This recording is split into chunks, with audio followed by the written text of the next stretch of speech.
இந்த உலகத்துல கடவுள் யாரையுமே கெட்டவங்க அப்படின்னு படைக்கவே இல்லைங்க.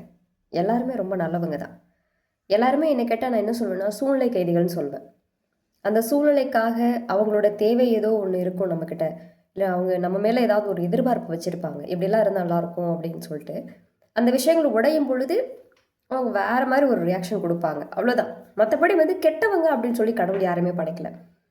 அந்த ஒரே ஒரு விஷயத்த மட்டும் ஏதோ ஒரு இன்சிடென்ட் நடந்திருக்கும். அங்க ஏதோ கிளாஷ் ஆயிருக்கும். அந்த அத மட்டும் எடுத்து வச்சுட்டு பார்த்தீங்கன்னா, அந்த நபர் ரொம்ப சூப்பரான ஒரு பெர்சனா இருப்பாங்க. ஆனா, நம்மளால அத செய்ய முடியாது.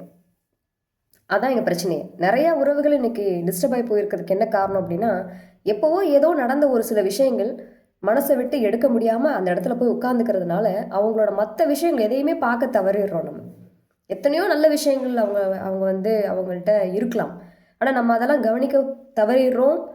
ஒரு பொக்கிஷமா இருக்க ஒரு நல்ல ஒரு உறவ இழந்துர்றோம். காரணம் என்ன? நம்மளோட அவசர புத்தி, நம்மளோட அறியாமை, அத எடுத்து வச்சுட்டு தனியா பார்க்க முடியாம போயிர்றோம். இதெல்லாம் ஒரு காரணமா நடந்த ஏதோ விஷயங்கள தூக்கிக்கிட்டு, நெறைய உறவுகள இன்னைக்கு இழந்து தனிமையில இருக்கிறதுக்கு காரணம் என்னன்னா, இதான் காரணம்.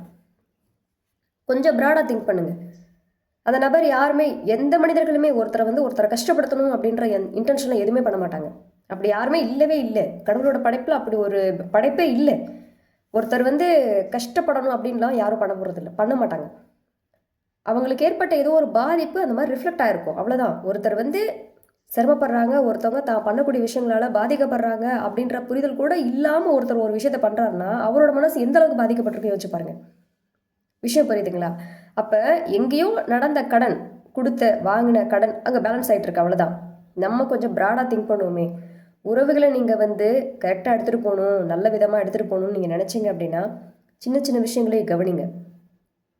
சின்ன விஷயங்கள கவனிக்கிறதுல ஒண்ணுமே இருக்காது.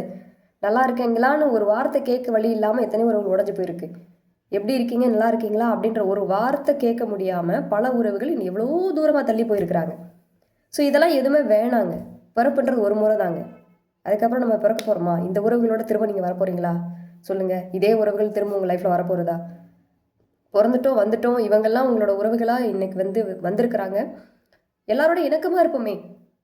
அன்பா இருப்போமே! சந்தோஷமா இருப்போமே! என்ன ஆயிடும்ன்றீங்க? என்ன நடந்துரும்னு நெனைக்கிறீங்க?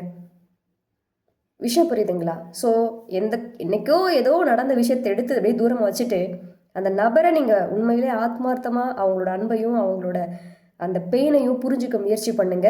எல்லா உறவும் ரொம்ப சுலபமாயிடும். Thank you.